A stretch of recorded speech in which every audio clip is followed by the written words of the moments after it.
Hello दोस्तों, नमस्कार, वंदे मातरम, जय हिंद। मैं गणेश स्वागत करता हूं अपने YouTube channel solution with Ganesh में। तैयारी कैसी चल रही है साथी? उम्मीद करता हूं अच्छी चल रही होगी, शानदार चल रही होगी, ज़बरदस्त चल रही होगी। तो दोस्तों, आज की क्लास में हम लोग महत्वपूर्ण संविधान संशोधन के बारे में पढ़ने वाले हैं।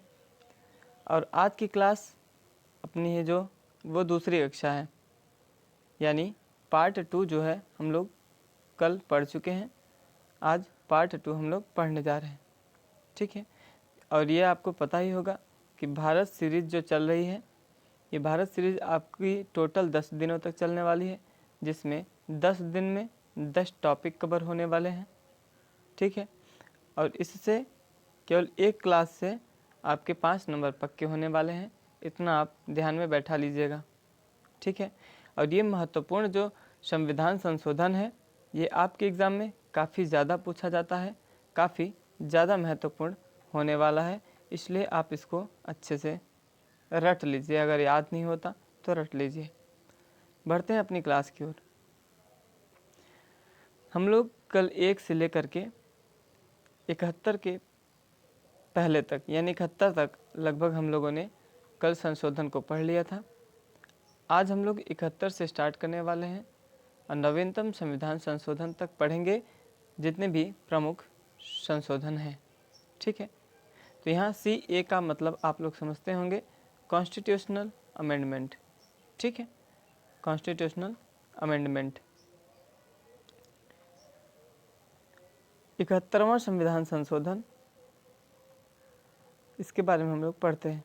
इस संविधान संशोधन के द्वारा 3 नई भाषाओं नेपाली, मणिपुर तथा कोंकणी, 3 नई भाषाओं नेपाली, मणिपुर तथा कोंकणी को संविधान में जोड़ा गया।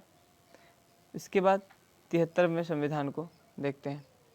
एक सेकेंड, थोड़ा सा हम लोग 71वें संविधान संशोधन को अच्छे से पढ़ते हैं। तो मूल संविधान में टोटल कितनी भाषाएं थी?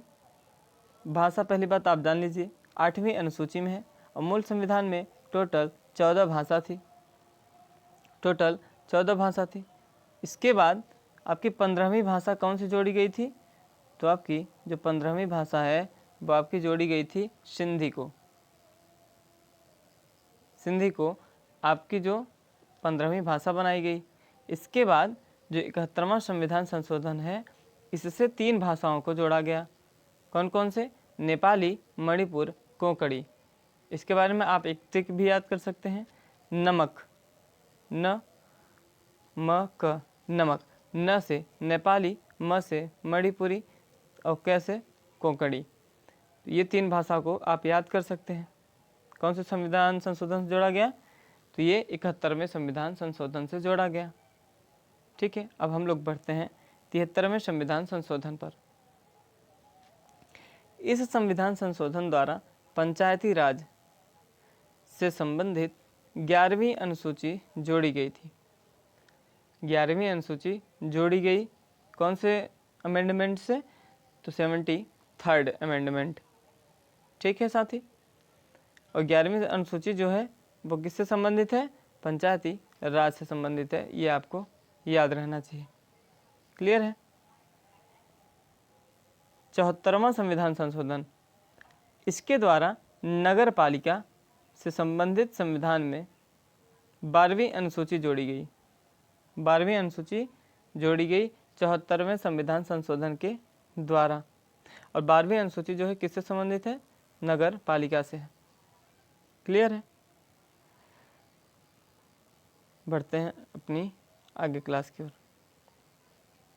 86वां संविधान संशोधन, ये आपके एग्ज़ाम में काफ़ी पूछा जाता है, इसको आप इम्पोर्टेंट समझ सकते हैं, ठीक है। इस संशोधन द्वारा शिक्षा संबंधित सुधार अधिनियम आया था और शिक्षा जो है ये आपकी समवर्ती सूची का विषय है। ये आपको ध्यान में रहना चाहिए क्योंकि एग्ज़ाम में पूछा जाता है इसके बारे में, ठीक है। और सूची कितनी है? तो आप जानते हैं सूची 3 प्रकार की, संघ सूची, राज्य सूची एवं समवर्ती सूची। समवर्ती सूची, तो 3 सूचियों में से शिक्षा जो है आपके किस में आता है? तो ये आपके समवर्ती सूची में शामिल है।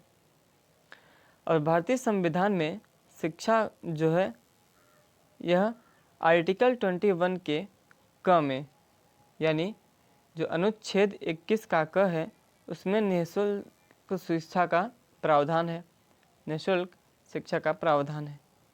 ठीक है। इस अधिनियम द्वारा शिक्षा को मौलिक कर्तव्य में जोड़ा गया था। और ये कौन सा मौलिक कर्तव्य है? ये आपका 11वां मौलिक कर्तव्य है। टोटल कितने मौलिक कर्तव्य हैं? टोटल 11 ही हैं। अगर आपसे पूछ ले कि मूल संविधान में कितने मौलिक कर्तव्य थे तो बताएंगे आप? मूल संविधान में 0 यानी एक भी मौलिक कर्तव्य नहीं थे। ध्यान में रहना, ठीक है? ध्यान में रहेगा तो रहना भी चाहिए। आगे बढ़ते हैं। 91 यानी 91वां संविधान संशोधन कब हुआ? 2003 में।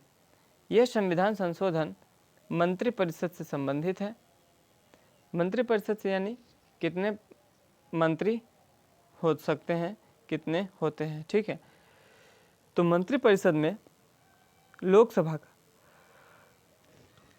लोकसभा का 15% मंत्री होते हैं। लेकिन दिल्ली में कितने होते हैं? दिल्ली में केवल 10% ही बन सकते हैं। मंत्रिपरिषद अदर स्टेट में कितने होते हैं? लोकसभा का 15%, ठीक है, 15%। और दिल्ली में केवल 10%, केवल 10%। 92 जो 92nd है आपका कॉन्स्टिट्यूशनल अमेंडमेंट, इसके द्वारा 4 नई भाषा, कौन कौन सी? बोडो, डोंगरी, संथाली तथा मैथिली। 4 नई भाषा जोड़ी गई थी। कौन कौन सी? इसको बी, इसको डी, ये यस तथा ये यम। तो बी डी एस एम, इससे आप याद कर सकते हैं कि जो आपकी 4 भाषा जोड़ी गई, किससे जोड़ी गई? 92वां संविधान संशोधन, बोडो, डोंगरी, संथाली तथा मैथिली। क्लियर है? आगे बढ़ते हैं। टोटल कितनी भाषाएं हो गई? पहले कितनी थी?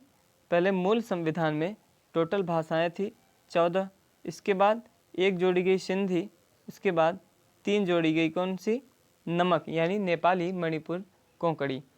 फिर इसके बाद कितनी जोड़ी गई? तो 4 भाषाएं जोड़ी गई। कौन कौन सी? बोडो, डोंगरी, संथाली तथा मैथिली। तो टोटल कितने हो गए? 14, 1 15, 15 3 18 और 18 4 22। यानी संविधान में टोटल कितनी भाषाओं का उल्लेख है? तो टोटल 22 लैंग्वेजेस का उल्लेख है। क्लियर है? तो उम्मीद करता हूँ साथी आप लोगों को समझ में आ रहा होगा। और अगर समझ में आ रहा हो तो क्लास को आप लाइक कर सकते हैं, और चैनल पर अगर नए हैं तो आप चैनल को सब्सक्राइब कर लीजिए। ठीक है। 97 जो 97वां संविधान संशोधन है, ये कब हुआ? तो ये आपका 2011 में हुआ, और यह सहकारी समिति से संबंधित अधिनियम था। ठीक है। 99वां संविधान संशोधन 99th, ये कब हुआ? तो ये आपका 2014 में होता है, और यह एकमात्र ऐसा संविधान संशोधन था, यह एकमात्र ऐसा संविधान संशोधन था जिसे सुप्रीम कोर्ट ने गैर संवैधानिक करार दिया। इसे गैर संवैधानिक किसने करार दिया? तो सुप्रीम कोर्ट द्वारा इसे गैर संवैधानिक करार दे दिया गया। इसलिए 99th जो आपका कॉन्स्टिट्यूशनल अमेंडमेंट है, ये आपके एग्ज़ाम में काफ़ी पूछा जाता है, इसलिए इसको इम्पोर्टेंट आप मान सकते हैं। 100वां जो 100वां कॉन्स्टिट्यूशनल अमेंडमेंट है, यानी जो 100 नंबर पे आपका जो 100वां पड़ता है संविधान संशोधन, उस पर हम लोग जानते हैं कि भारत तथा बांग्लादेश के बीच 3 बीघा कॉरिडोर से संबंधित है क्या?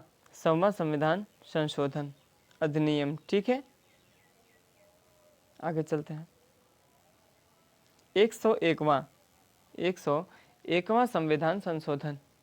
यह संविधान संशोधन जीएसटी से संबंधित है। जीएसटी आप लोग जानते ही होंगे, गुड्स एंड सर्विस टैक्स। जो जीएसटी है इसको विजय केलकर समिति की सिफारिश पर लाया गया था। किसकी समिति पर लाया गया था? तो विजय केलकर की समिति पर इसे लाया गया था। और यह एक समवर्ती सूची पर आधारित जीएसटी है और यह एक अप्रत्यक्ष कर है। यह एक प्रकार से अप्रत्यक्ष कर है, यानी इनडायरेक्ट टैक्स है। जीएसटी जो है, जीएसटी पूरे भारत देश में 1 जुलाई 2017 से लागू हो गया था। कहाँ पर? पूरे भारत में। ठीक है, तो उम्मीद करता हूँ आप लोगों को समझ में आ रहा होगा। ये 101वां संविधान संशोधन जो है ये भी आपके एग्ज़ाम के लिए काफ़ी महत्वपूर्ण है, इसलिए इसको भी आपको ध्यान में रखना चाहिए। इसके बाद आता है 102वां संविधान संशोधन। जो 102वां संविधान संशोधन है, इस संविधान संशोधन अधिनियम द्वारा राष्ट्रीय पिछड़ा वर्ग आयोग इसे संवैधानिक दर्जा प्रदान किया गया था। राष्ट्रीय पिछड़ा वर्ग आयोग यानी ओबीसी, ओबीसी के लिए संवैधानिक दर्जा मिला था। और 103वां जो संविधान संशोधन है इसके यानी इस अधिनियम के द्वारा आर्थिक रूप से पिछड़ा वर्ग यानी जो ईडब्ल्यूएस है इसका मान्यता यानी इसको प्रावधान कहाँ पर दिया गया है इसका? तो 10% का जो आरक्षण है 103वें संविधान संशोधन से दिया जाता है। ठीक है, आगे चलते हैं।